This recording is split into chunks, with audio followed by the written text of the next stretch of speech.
Golden State Media Concepts Baseball Podcast. We cover everything Major League, from spring training to the World Series. We've got your favorite club covered, from New York to Boston to LA. This is the Golden State Media Concepts Baseball Podcast.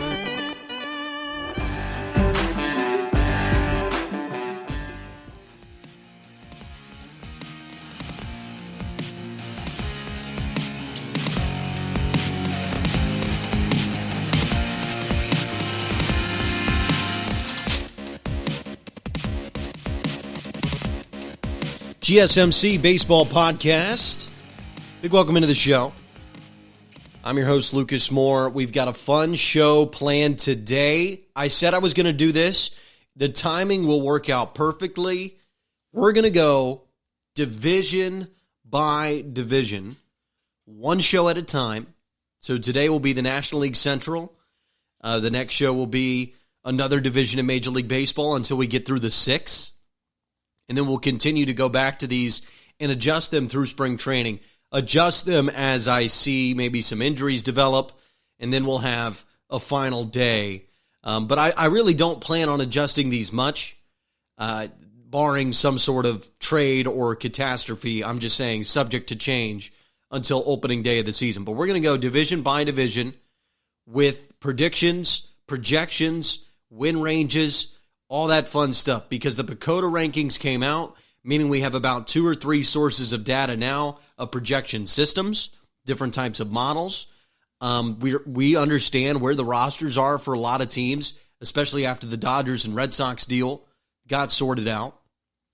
So we're able to really hone in on and make some real predictions on the show today. But where I wanted to start before we get into the National League Central, 5 teams to go through. We'll do an in-depth breakdown of each of those teams. The PECOTA rankings released. Biggest headline in baseball is these rankings. So I explained to you many times on the show, for those of you that don't know, every single Major League Baseball team, just watch the movie Moneyball, and this exists now, will run computer simulations based on their numbers, based on their analytics of their guys, and they run best, worst case models, right? You run 10,000 simulations of your season and the rest of Major League Baseball, and you see where the results of that simulation lie, right? Have you ever seen a bell curve, right? You have it, the center, 2 standard deviations each side, and you can kind of gauge where your team is roster-wise if you look at past stats compared to the rest of the league. Now, baseball is so weirdly predictable that you can really use these as a barometer for where your team is. There are way less wild cards. There are way less, we don't have this, we don't have this, we don't have this. But you know what? We've got a quarterback, and if we just win a couple of one-score games, we might make the playoffs at 10-6. Right? The variability in football is so much higher than it is baseball. Because, just because you win a few more close games in baseball doesn't mean you'll go from a 60-win team to a 100-win team, which is literally the difference from a 6-win NFL team to a 10-win NFL team, right? 60 and 100, 160, right? You kind of can see the weight there. So you won't make that jump. And these projections are very close to what each Major League Baseball team is using right now, these PECOTA rankings. So they all have their own variables in the models, things that they're predicting, bake in a guy developing more than perhaps we are saying, or a guy has an injury we don't know about and they project him in less. So the inside baseball numbers, each team's projections, should keep to themselves 100%. And that's their own operation. But these PECOTA rankings are very similar to what all these Major League Baseball teams are running. So this is a real determining factor of where a lot of organizations might think they sit. And these rankings year after year are pretty good. I mean, it's kind of scary good. Baseball projection models really do tend to work. So just some of the headlines from these PECOTA rankings. First, soft flex, we crossed off 7 teams on the show Monday we crossed off 7 teams who I told you have 0% chance, in my eyes, to win the World Series. The roster is just not there. They have too many holes in too many places. And even if everything went right, best case scenario for all the players, they won't make the playoffs. And that puts them out of World Series contention in my eyes. And that list was the Tigers, the Mariners, the Royals, the Orioles, the Giants, the Pirates, and the Marlins. By the way, 7 of the bottom 8 teams, according to the Pacoda rankings, 7 of those teams have less than a 2% chance to make the playoffs, according to their projection model. So we got the list pretty right. We got it pretty close. The Rangers are a team that I didn't put on there, that Pacoda has less than a 1% chance. So 7 of the bottom 8, according to this projection system, was our 7 that we said is not going to be able to win a World Series this year, whose fans should already accept that 2020, in October, they will not be watching their team in the postseason competing for a World Series. Now, the other 23 teams, each of those fan bases can come with me with a real argument for why their team can make the postseason and therefore win the World Series. Because if you get in the dance, you might end up dancing with the prettiest girl. That's how baseball works. And these teams, the 7 I listed, and according to Pacoda, the Rangers as well, there's just no chance they're even getting in the dance. Right? You need an ID to get in. They don't even have a fake one. There's no chance they're getting in there. Right? There's no chance they're dancing. Nothing. They might as well offer to be a designated driver, get their friends together and go to Waffle House, and then after the dance, go pick everybody up. I continue the analogy a little far, but it's that type of situation. There's just no chance that it'll happen for those 7 teams.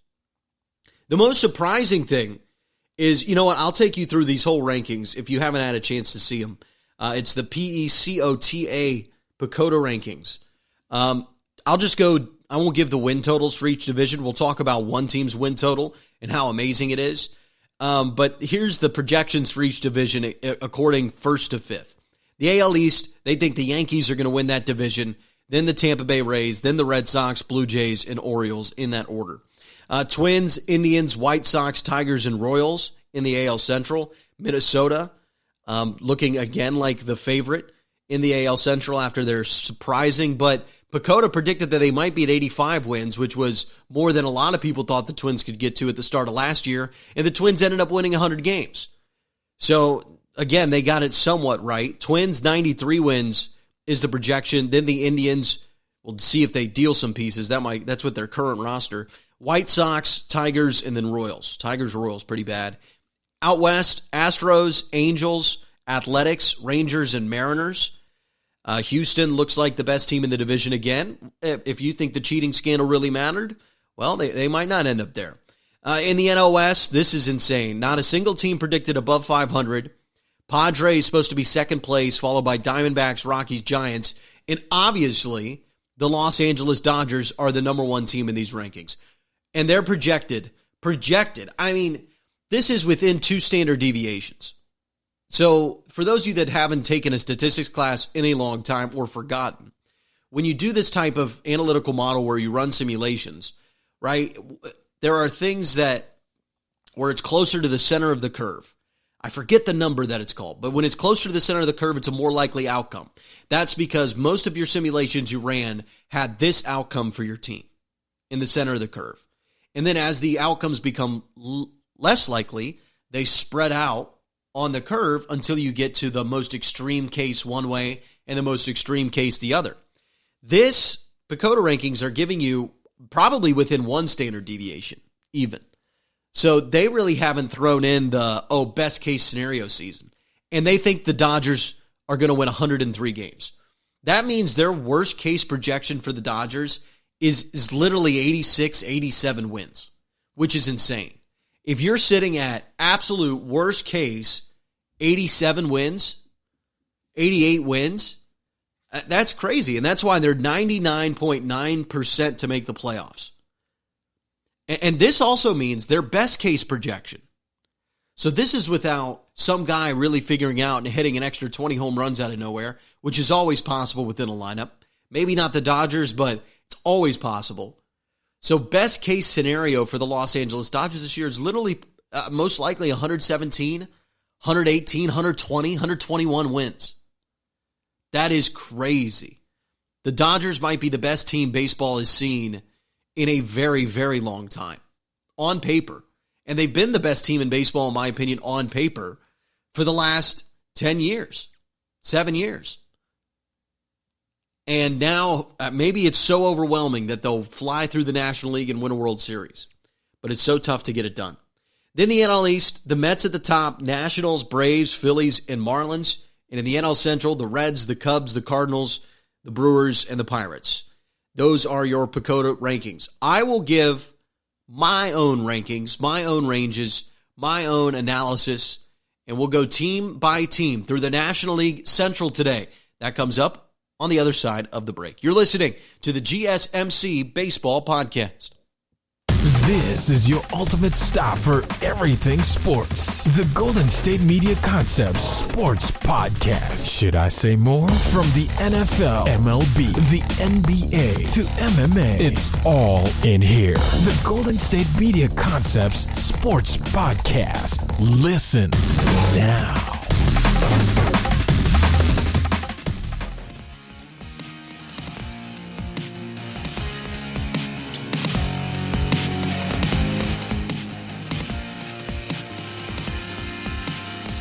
Man, I had a ton of fun doing these.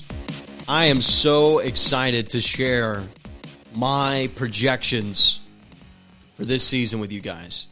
We're going to go division by division. I sat down for 2.5, 3 hours last night, and I made this list. I went through each of these rosters. I looked at the stats from last season. I dove into some specific players. I looked at ages. I looked at rotations. I looked at bullpens.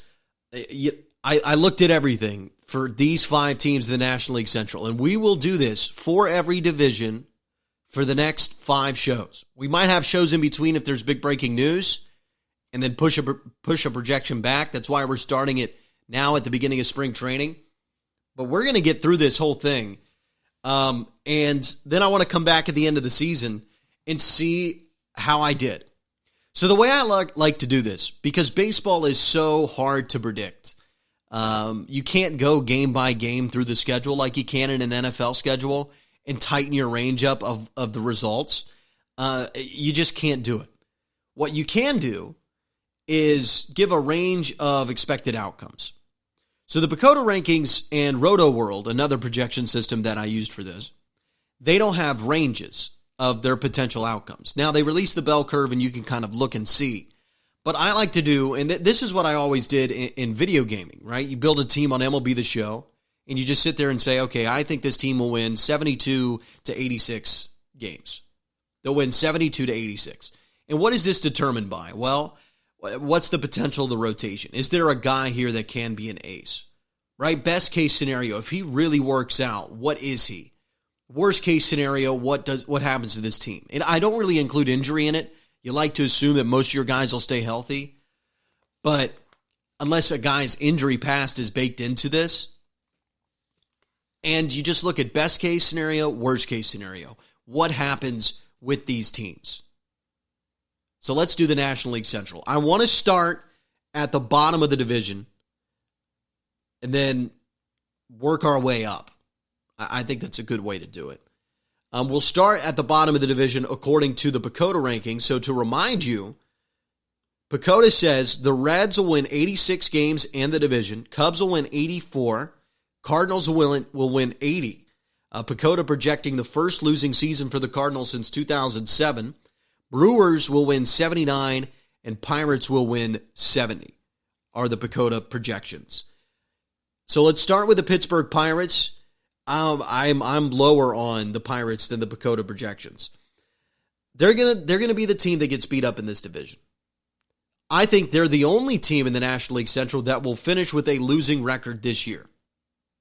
They will certainly be the only team in my eyes below 78 wins. I really don't see many of the teams in the National League Central falling below 78 wins this year. I think the Cubs, Cardinals, and Brewers already had enough established talent to be competitive teams. there's no home run team in the division that's going to beat up on somebody. Now, the Cubs are interesting because they might trade a piece, but the Pirates are the only team that will be below 81 wins, in my opinion, this year in the National League Central. So I gave my range. Roto World says the Pirates will go 71-91, very similar to the Pacoda projections. And my range of wins for the Pittsburgh Pirates this year is 55 wins to 78 wins. So a 23-win window that the Pittsburgh Pirates could accomplish this year. To me, they're going to be no worse than a 55-win team. I mean, you do have enough good players on this roster. I like Josh Bell in the middle of the lineup. They've got a couple 800-plus OPS guys. Josh Bell, Brian Reynolds, projected 800 OPS by Roto World. Gregory Polanco, he's had some good years, so if he has a really good season, I just don't see his worst season. This is not a 50-win, 48-win lineup. And neither is the rotation. You have Chris Archer, who's a legitimate professional. Musgrove is a legitimate professional. And when you have a couple of those type of players, professionals on your roster, it's hard to see you being worse than 55 wins. Keona Kela is pretty solid, the back end of the bullpen. He's not horrific. Your bullpen is fine-ish. So worst case scenario, it's a 55-win team. Best case scenario, I'm gonna go ahead and put it at 78. And the only reason I put it at 78 is Josh Bell, MVP candidate, ? Young guy, hits a lot of home runs. Maybe he gets on base more. I don't think that's going to happen. But I think as a Pirates fan, you can make that argument, well, Chris Archer will regain his form. Josh Bell is really going to hit well. Maybe we have a prospect come up and does pretty well. Our bullpen is better than what it looks like. It does have some solid pieces, and they don't blow a lot of games, and we do well in close games. You'll win 78 games. There just really isn't a path for more than that for the Pittsburgh Pirates, and that's why I put them on my cross-them-off list. See, when I do those ranges for the cross-them-off list, where I say you cannot make the World Series, if you do the range up to 78, if I don't see any realistic scenario, unless the Pirates trade for some major player, but even then, that the Pirates win more than 78 games, then I can't say that they're World Series contenders at all. Because to me, it would be a statistical anomaly of the highest order if the Pittsburgh Pirates are a winning team that makes the playoffs this year, especially in this division. Because there are 4 teams who have done very well in the front office and I think have smart guys in the front office. Cubs fans can complain about the lack of activity, but I think the Cubs have set themselves up fairly well. Probably not as best as they could, but you've got 4 teams that are well set up, 4 teams that feel like they can win a division, and therefore 4 teams that have some sort of dream in their projection model and some sort of dream like in their hearts and in their belief that if they gel, if everything goes right, they can win a World Series this year.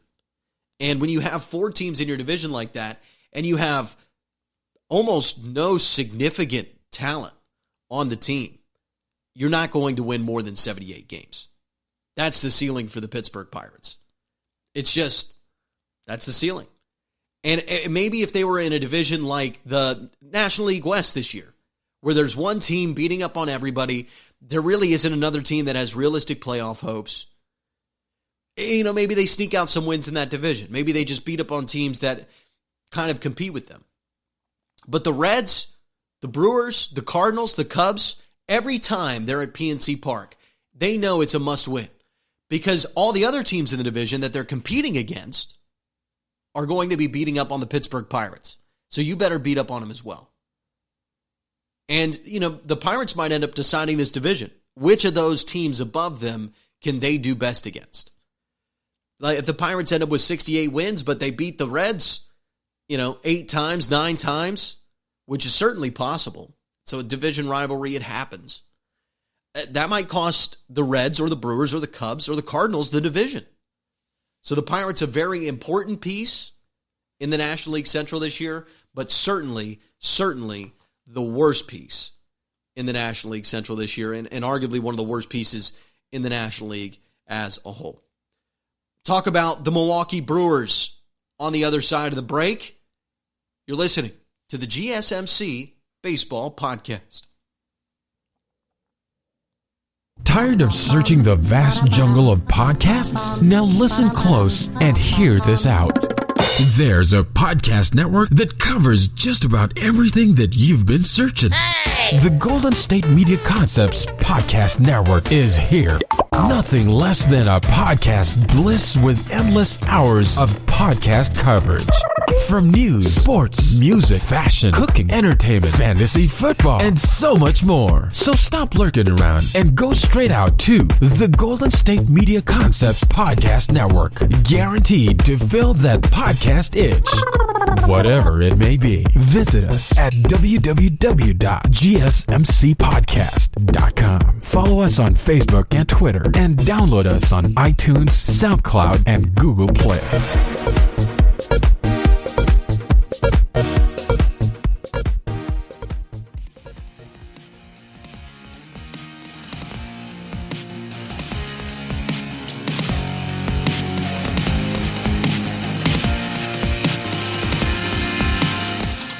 Follow us on Twitter at GSMC_baseball. Rate, review, subscribe. Disagree with me. I'd love to hear you. Right? Tweet at the page. I'll respond for sure. I love disagreements. I love arguments. I think there's going to be a lot of arguments from Brewers fans. I think Brewers fans are more excited about their team than all these projection systems. They're the next team we want to talk about. I predicted that the Pittsburgh Pirates would be 55 wins to 78 wins. Now, my record prediction for them is going to be 60 and 102. I'm throwing that out there because this is what I think will happen for the Pittsburgh Pirates. I think they'll win 60 games. They'll get beat up on by the rest of the division. They'll compete in some places, and they have okay talent. They won't be horrendous, but they'll still be pretty bad. And I think 100 losses is in the cards because of how good the division is above them. The Milwaukee Brewers, right now, 79 wins is projected by Pacoda. 83 wins projected by RotoWorld. This is a team that finished second in the division last year behind the Cardinals. And just to recap the National League Central standings, should have done that for you at the top of the show. St. Louis, Milwaukee, 81, 89, Cubs at 84, Reds at 75, Pirates at 69. That was the division standings a year ago. I think it's going to be a real change this year. But we start with the Brewers in this segment. 79 wins to 82 losses according to Pacoda, 83 and 79 according to RotoWorld, which is actually the biggest disagreement I've seen so far between RotoWorld and Baseball Prospectus's Pacoda rankings, which is interesting to see because they often run off the same equations. What's so different about each of their equations that changes the projection model by 4 wins? It's interesting for sure. This lineup for the Brewers, it ain't half bad, man. And that's what should excite Brewers fans. And I think that's why Brewers fans are excited, because you have a few guys who, if they have their best case scenario season, I mean, this lineup can go 7 deep, have 5 guys with over an 800 OPS potentially this year. Lorenzo Cain's a guy that can certainly string something together. He's been a solid player. If he just gets on base a little bit more, he can be a 70-80 OPS guy, 780 OPS guy, steal some bases. You have Christian Yelich in this lineup, who's one of the few 950-plus OPS, on-base plus slugging percentage guys in the league. He's one of the best hitters in the league. And then you have this rookie, this second-year player, Hura, who had 19 home runs last year. The Brewers continue to find gems. He's the real key to this thing, because there's a real chance he is an all-star level player for the Brewers. And if that happens, he gets a lot of home runs. His OPS is hovering around 900. You've got 2 legitimate bats in the middle of your lineup in Christian Yelich and Keston Hura. And don't forget about Ryan Braun, who's usually booked for 20 to 30 home runs and an 800-plus OPS. And I just think it's a good lineup for the Milwaukee Brewers. It's a good lineup in a division with a lot of friendly ballparks. Now, how's the pitching staff? Well, Brandon Woodruff, he's there. Adrian Hauser. These guys projected under a 4 ERA by RotoWorld. They've had solid seasons before, and they've been quality starters. And the bullpen, has Josh Hader. That's a lot of pieces of a winning team. if you go through it. Josh Hader, a solid lineup. I mean, this Brewers team, I'm even talking about it now, and I'm getting a little more excited about the Milwaukee Brewers. Now, I understand where the holes are, back end of the rotation, how much depth is there to the bullpen, can you even get it to Hader? And can the Brewers string together another good year? Is Ryan Braun going to bring it this year? There's a lot of things that can go wrong. I mean, Hira is a guy that's had one season in the league. What if he just has an off year, a little sophomore slump? And now you take out an effective player in the middle of your order. And to me, that's a wide range for the Milwaukee Brewers. So I'm actually going to bump it up. I won't bump up my actual prediction for the Brewers this year, but I'll bump up my range because I just talked myself into it. So here we go. My projection floor for the Milwaukee Brewers this year, lowest possible outcome, 76 wins. You know, that's if Hader has an off year. Yelich, great hitter still, isn't an MVP candidate. You know, Ryan Braun's getting old. Hira doesn't work out as well. The rotation just never finds depth and gets annihilated on the back end. Worst case, 76 wins. Best case, 90 wins. You know, Hira develops into an all-star. Yelich is an MVP candidate / MVP frontrunner. Ryan Braun has a little bit of a rejuvenation year. And they've got a deep lineup. The rotation has a surprise young guy, and it can round itself out, and they can piece the innings together. And Hader's one of the best closers in baseball.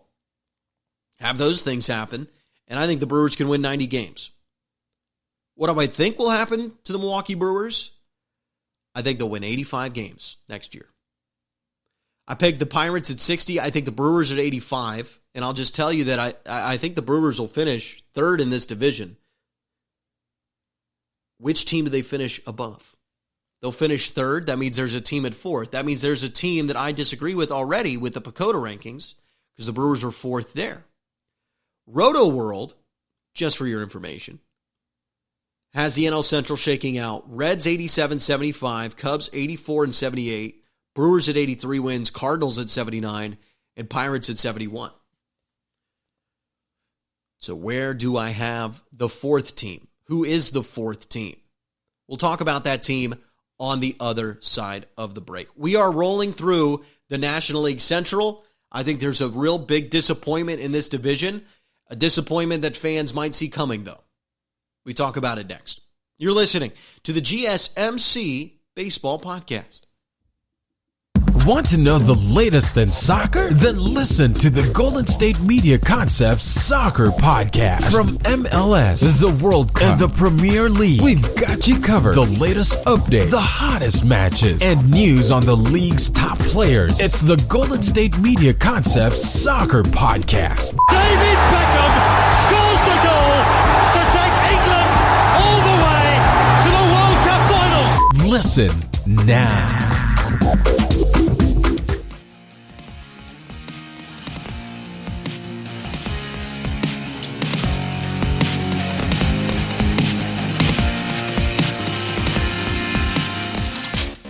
We are rolling through the National League Central, previewing what I think will be the most exciting division in baseball this year, with 4 cities, 4 fan bases thinking they have a real opportunity to win this division, and that's how the division's kind of been over the last 3 years. Brewers got one, Cubs got one, Cardinals got one, and now the Cincinnati Reds feel like they might be the team to do it.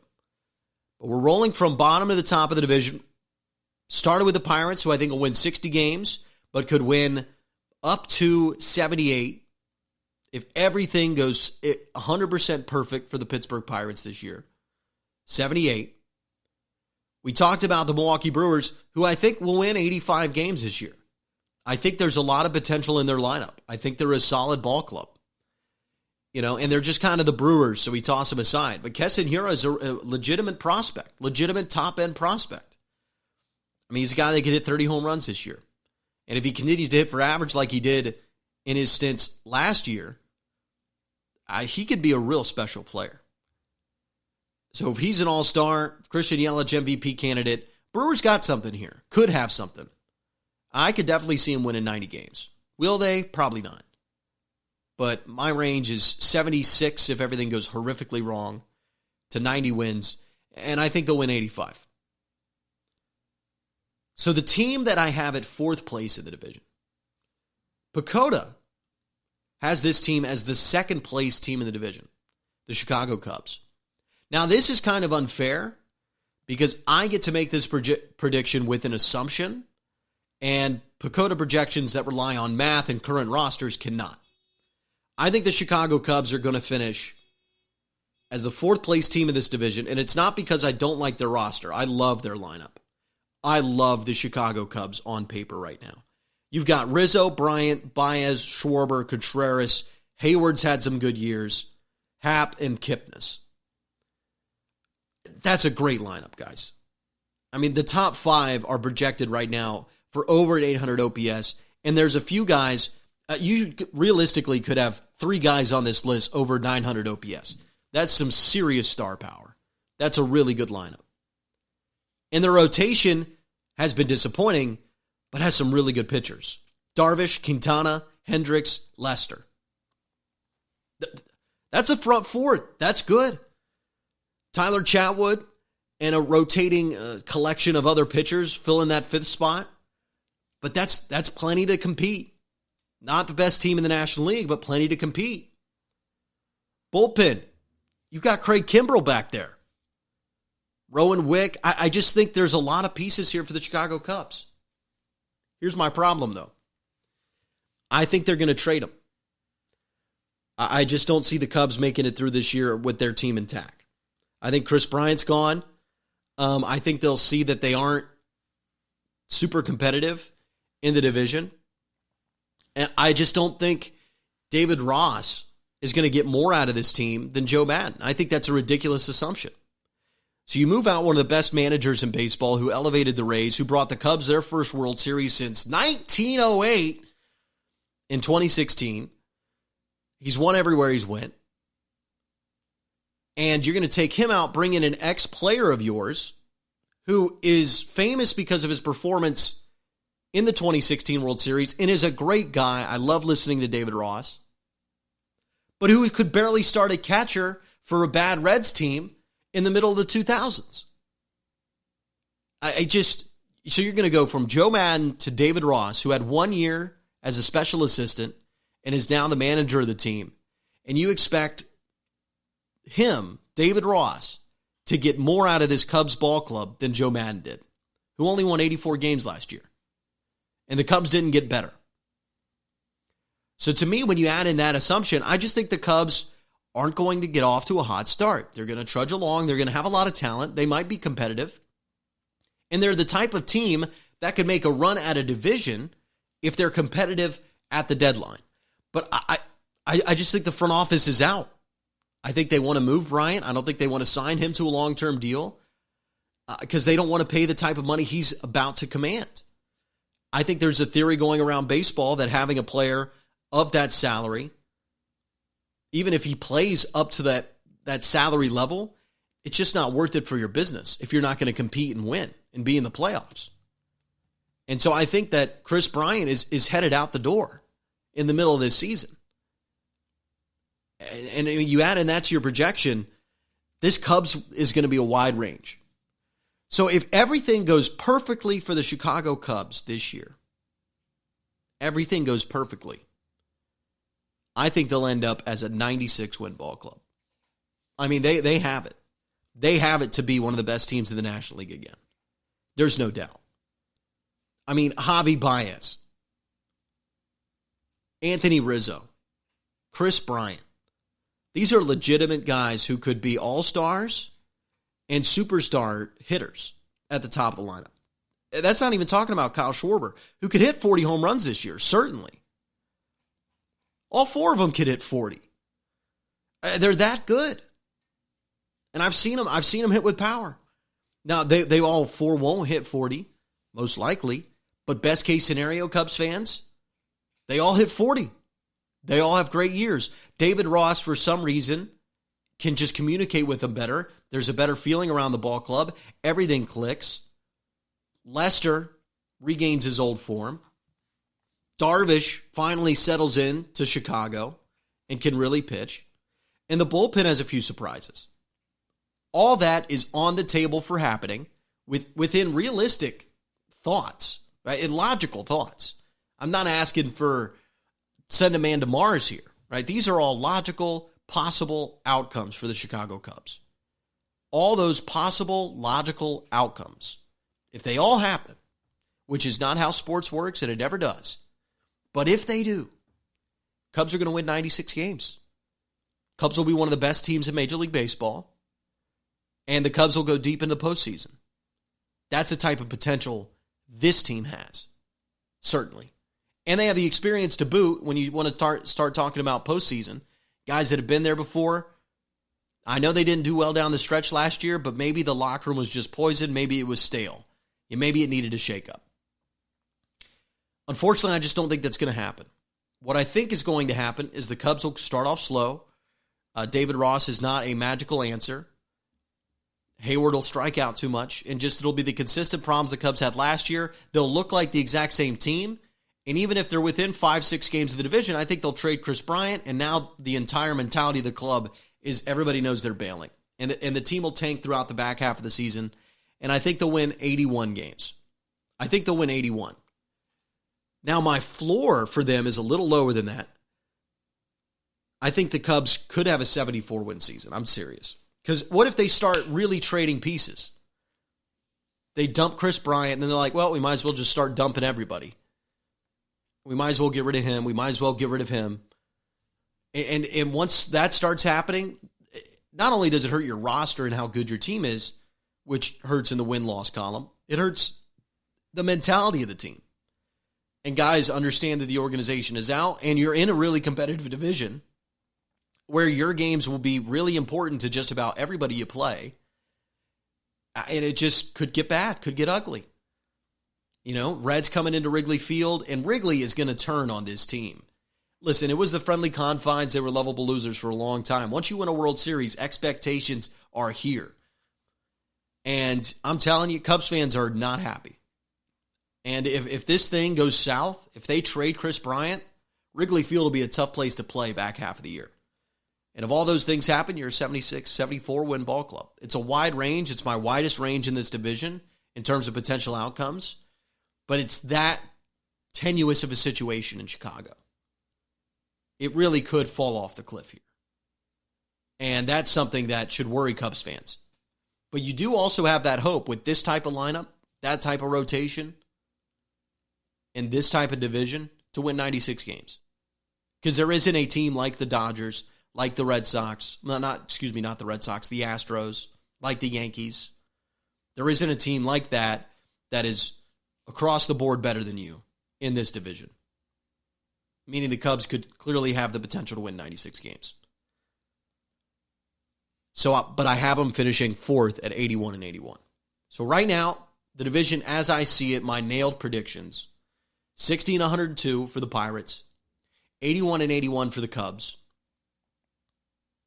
And then in third, I have the Milwaukee Brewers at 85 wins. Who is that second place team? Is it the Cardinals or is it the Reds? We'll talk about that team on the other side of the break. But before we go to break, follow us on Twitter at GSMC_baseball. Follow the show on your favorite podcasting platform. Check out all the great podcasts on GSMC Podcast Network. And give likes, favorites, shares. If you love this show, please help us out. Like, favorite, talk about it. Really appreciate the love and support. We'll head to break. On the other side of it, who will finish in second place in the National League Central? We talk about it next. You're listening to the GSMC Baseball Podcast.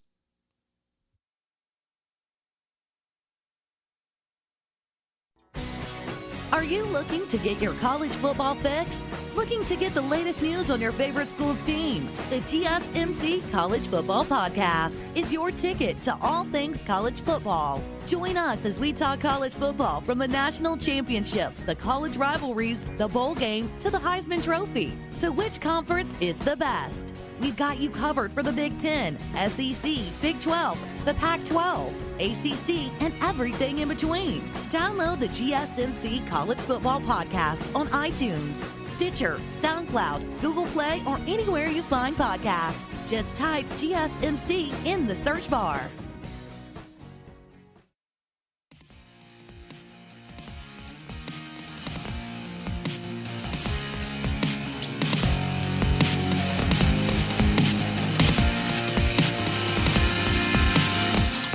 GSMC Baseball Podcast. Oh, man, this show feels really good.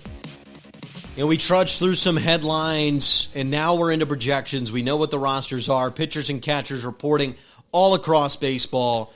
Baseball is sprinting towards us while the snow sprints towards my window here in chilly Chicago, Illinois. Which, by the way, I live a block from Wrigley, and so I'm telling you firsthand, the Cubs fans will be upset this year. I've got a strong feeling. It's a very tough environment right now. The World Series grace period ended quickly because you promised a dynasty. They felt this could be a dynasty. Everybody said it was a Cubs dynasty. And when you use that word time and time again, one World Series, even though it was the first since 1908, it's something that the people in this city will remember forever. They're still selling championship hats at the TJ Maxx downtown. Okay, they will love that World Series forever. They will be upset at management, this team, these players, because they couldn't continue it on, couldn't continue this success. And I think they have every right to be upset. And I think that they'll be lackluster, competitive, talented. You can tell that they could maybe trade for a piece and compete in the division this year, but it just won't impress the front office enough. It won't impress Theo Epstein enough, and he'll sell. Sell Chris Bryant, thinking get a lot of prospects, just wants to make sure they watch their dollar amounts correctly, because that's what Theo does. Theo is frugal. Theo understands where Chris Bryant is headed. This is a guy that's going to hit the open market that you've had some disagreements with in the past, and some team's going to outbid you for him. Some team that's desperate, some team that wants to make a headline, and Theo just doesn't want to go through that. And I think they'll trade Chris Bryant at the deadline. They won't look impressive, because his value is so much higher for a team that is in a dogfight in the NL East. So let's say the Nationals, Phillies, Braves, Mets, they're all clawing it out, right? They're all super competitive with each other. And whoever gets Chris Bryant feels like they can win the division. And it would be a bidding war. Because then if you're the Phillies, you're like, well, man, maybe we don't need Chris Bryant. But do we really want the Nationals to get Chris Bryant? Do we really want the Braves to get Chris Bryant with as powerful as their lineup was last year? You don't want that. It'll be a bidding war in the division, and that can only be a bidding war of that caliber where you're getting that many prospects back at the trade deadline. If you wait till next season, now he's got 1 year club control, you're not going to get even what the Red Sox got for Mookie Betts. Because Chris Bryant ain't Mookie Betts. But you can get more than the Red Sox got for Mookie Betts if you move him at the deadline. If the Cubs don't move him at the deadline, they better be 3-4 games in first and be trading for pieces and say, screw it, let's go for it. We got a lot of talent. But if they're lackluster, well, maybe we can win the division. Yeah, he's gone. See ya. But I like that they're waiting to the deadline. So who's going to finish second in this division? I went through 3 teams so far in the National League Central. Pirates at the bottom, 60 wins. They're going to be bad this year. No real hope for the Pittsburgh Pirates. Honestly, they might sell some pieces at the deadline. Not that they have many pieces, but they might try to get worse even. That's why I think they'll finish at 60 wins. Then I have the Chicago Cubs finishing at fourth at 81-81 because they sell pieces as well. Third place for me will be the Milwaukee Brewers at 85 wins, just missing out on the postseason. Second place in the division, Cardinals or Reds? To me, it's the St. Louis Cardinals. I have so much respect for the St. Louis Cardinals. They have had one losing season since 2000, this millennia. We're in 2020. One losing season in 20 years, 2007. And that year, they only lost, they didn't even lose more than 82 games. They won 78 games. They're one awful year. The year that Cardinals fans probably resent. Oh, remember 07? They won 78 games. Reds fans were about flying last year, and they won 75, right? This is just a different level of organization. And it's a shame that we don't mention the Cardinals in the same light that we mentioned the Spurs, in the same light that we mentioned the Patriots, because this is a team that has been consistently competitive for 20 years. Now, a big reason for that is they haven't had one guy at the face of this, but honestly, that makes it more impressive. It's an organization. It's a culture. The Cardinals win ball games, okay? They win a lot of ball games. That's what the St. Louis Cardinals have done, will do, always did, never going to end, never going to change. And I believe that this year, which kind of shocked me. Bakota comes out, St. Louis Cardinals, 80 wins is their projection. They're projecting a losing season for St. Louis for the first time since 2007.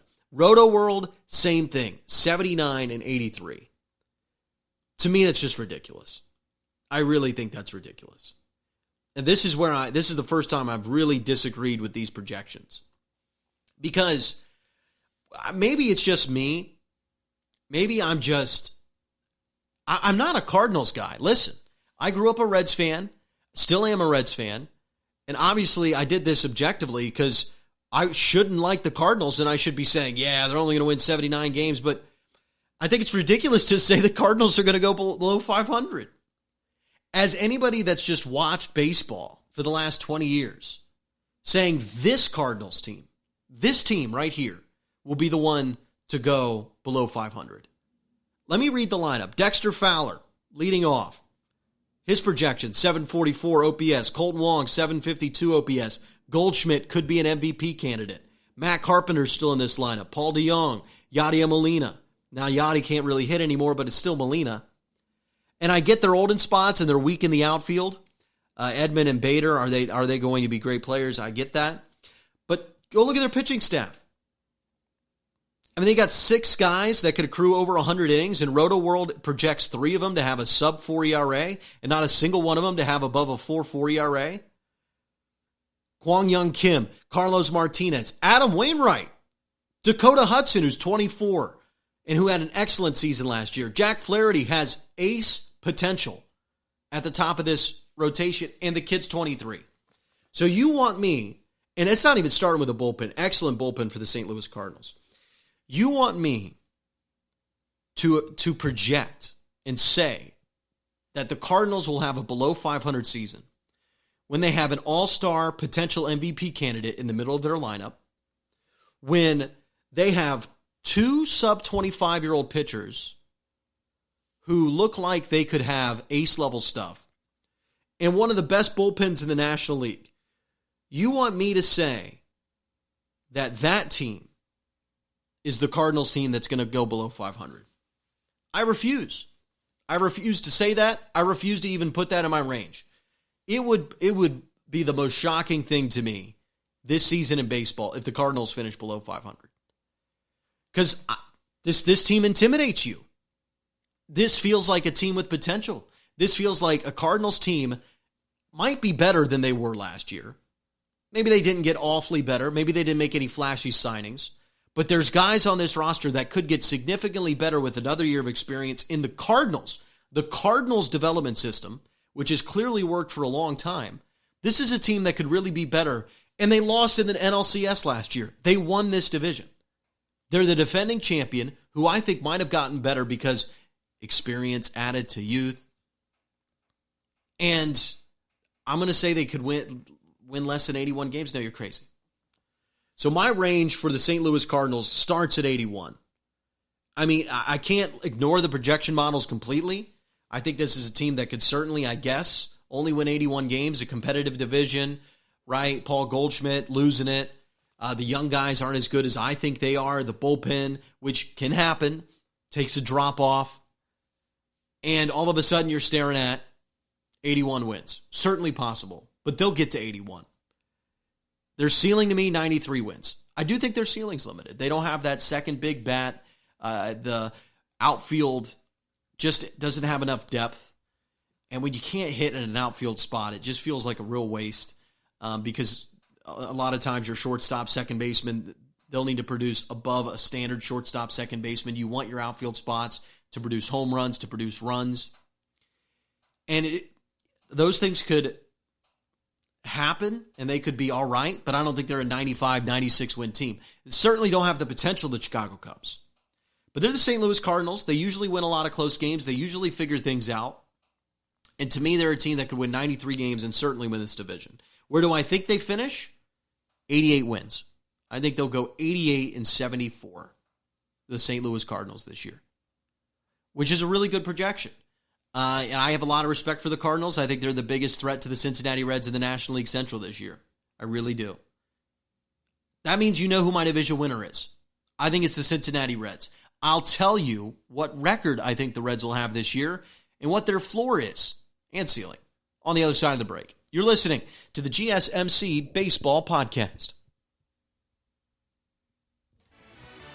Are you looking for the very best NFL and college football podcast? Then check out the GSMC Football Podcast. Get the latest football news both on and off the field. From the NFL Draft to trades to the rumor mill to the NFL Combines, they got you covered. That's GSMCpodcast.com/football-podcast. Get updates on college rivalries, game day insights, and much, much more. It's football talk the way you want it. This show eats, sleeps, and breathes football. Don't forget to like them on Facebook and follow them on Twitter. Visit GSMCpodcast.com for more info.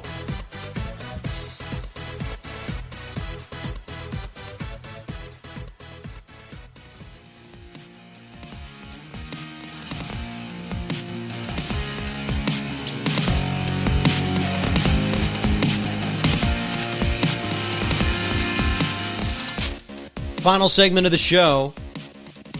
GSMC Baseball Podcast. I'm your host, Lukas Moore. We've run through the National League Central. How does it stand in my eyes right now? We've got the Pirates in last place, 60-102. Cubs in fourth at a respectable fourth, 81-81. Might be the best fourth place team in baseball. Third, the Brewers. I think they get to 85 wins. I think the Cardinals get to 88 wins. And I think that for the fourth time in 4 years, the National League Central will have a new champion, and it will be the Cincinnati Reds. And I think the Reds will win 91 games this year. Now, the Reds made all the splashes in the offseason. And what am I supposed to say? And what have I often said throughout my life is, hey, just because you won the offseason doesn't mean you will win this season. In fact, I think the hype becomes too much. And most teams fall flat on their face. But that's with classic acquisitions. That's with signings that sound good to the fans but don't make much logical sense. And the one thing I've really learned about this Red front office, led by Dick Williams and Nick Krall, two awesome dudes, two low-key dudes who have been bought in by their ownership, who are smart analytics guys, savvy. They have vision. There are two excellent leaders of a front office. And what I've seen from them is that they have not done anything silly. They haven't reached. They haven't gotten desperate. They made these moves because they have done enough calculations, enough thinking, and they understood that now was the time. This season was the time to make these types of signings. These types of dollar amounts that the Reds have never committed to any free agents ever. Upping your payroll as high as it can go. This was the time to do it. Division is down. Cubs through a managerial change. Cardinals relying on young players. Brewers don't do anything. You even take one of their best players, and Mike Moustakas. This is the time. And what a division championship would do, one, it would change Cincinnati baseball. It would really set a lot of forward momentum. It just sets yourself up way better for free agents down the line. You make more money, meaning you can spend more money. It would really set the Reds up well. This is their shot. This is the three-point attempt for them. But they have calculated everything over these past 3-4 years. Remember the type of savvy pickup Scooter Gennett was? That was a real nice pickup. The way they combined that roster last year that they knew wasn't going to have a lot of success, but they took a shot at it while not sacrificing any real capital, any real contract dollars, any real prospects. Because the Reds are still Reds have the assets right now that if the Indians wanted to do it, the Reds could get Francisco Lindor. So they've executed this roster without sacrificing mobility. Every move these guys have done have been savvy. Every move they've done has been calculated. And a lot of these moves they've done have worked out. They've found gem after gem after gem, solid move after solid move. So when they're taking a big swing, it's like watching a boxer land 100 jabs. When he steps up for that right hook, it's going to connect. At least you think. Now, certainly the Reds could swing and miss this year. Certainly the Reds could be a team that is below 500 again, that had too high expectations of guys they gave free agent money to. The pitchers don't develop as you thought they would. And that Cincinnati thing always happens where it seems like there's a lot of injuries. It seems like they lose a lot of one-run games. And they fall apart at the deadline, and then they'll sell a couple pieces because there's some contracts that are technically only 1 year, even though they were 4-year, $64 million. Look at a Castellanos. So this thing could certainly fall off the tracks. Certainly they could swing and miss, fall right on their face, be 4th place in the division just above the Pirates, win 75 games. And if that happens, Cincinnati Reds fans might not ever think this team will win. But I've got a strong feeling the Reds are swinging, and they'll land the right hook. And they'll win this division. I think Votto is the big wild card here because he sends them to another stratosphere. If Joey Votto comes out and plays like he did 3 years ago when he was an MVP candidate, because he's had 2 off seasons, 2 just bad seasons, and for a guy at that age trending in the direction he's going with the stats falling in the places they're falling, less power, I even got on base less last year. It feels like he's just getting old. And this is what will happen to Joey Votto, and he'll fade out of the spotlight. That's what it feels like. That's what it looks like on paper. That's what it looks like on the field with Joey Votto. But I know there's still some magic in there. And maybe these amount of signings, Votto finally feeling like this team is really, really competitive. Really competitive. Last year, you thought you had a chance. And really, if Votto would have played at an MVP caliber last year, the Reds might have been a playoff team. But this team can do it with Votto doing what he did last year. That's what the team has designed. The Reds have built this thing around Joey Votto being the type of player he was last year, maybe just a tick better. They understand that. And if Joey Votto is the player he was last year, I think the Reds can still win 85, 88, 90 games, certainly. But the reason I'm putting their ceiling at 95 wins, their floor at 78, their ceiling at 95 wins, because if Joey Votto does what he did just 3 years ago, and we've seen older guys in baseball rebound, and Votto hits 28 home runs, gets on base at a 420 clip, hits a lot of doubles, certainly capable of it, and has a rejuvenation type year, a year for the ages, right? The one last go at it of dominance, of all-star to MVP caliber play. I don't think that'll happen, but if it does, Reds will have 95 wins. Reds will be the number one challenger to the Los Angeles Dodgers. Because look at that rotation. Wade Miley, DeSclafani was an opening day starter for the Reds 2-3 years ago. I know he was on a bad team, but he's a guy that you love to have in the 5th spot in your rotation. Him in the 5th spot, you are fine. Wade Miley, experience in the 4th spot. There's a lot of solid minor league pitchers who can eat some innings too. And there's some prospect coming down the line now a little farther in the future.